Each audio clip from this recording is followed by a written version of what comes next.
চারদিকে বাঁশ দিয়ে বানানো হয়েছে কাবাডি কোর্ট। দুই পাশে অপেক্ষায় আছে দুই দল তরুণীরা। ঈদকে কেন্দ্র করে মহা ধুমধাম করেই আয়োজন করা হয়েছে নারীদের কাবাডি খেলা।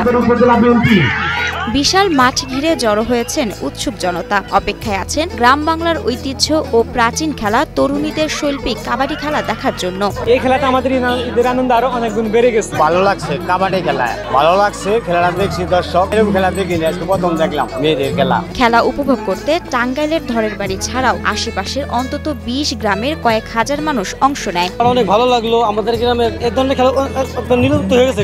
তার গ্রামে এই সুন্দর একটা আয়োজন করে আমাদের গ্রামের মানুষ অনেক ভালো, আমাদের মা বোনেরা খেলা দেখতে পারতেছে, ওরা অনেক খুশি। ঈদ উপলক্ষে চৈত্রের পরন্ত বিকেলে টাঙ্গাইল সদর উপজেলার ধরের বাড়ি হাই স্কুল অ্যান্ড কলেজ মাঠে গ্রাম বাংলার ঐতিহ্যবাহী নারীদের কাবাডি খেলার আয়োজন করা হয়। খেলাটা আয়োজন করছে ধরের বাড়ি মুসলিম হাই স্কুলের কলেজের পক্ষ থেকে এবং এলাকাবাসীর পক্ষ থেকে, ধরের বাড়ি যুব সমাজের পক্ষ থেকে।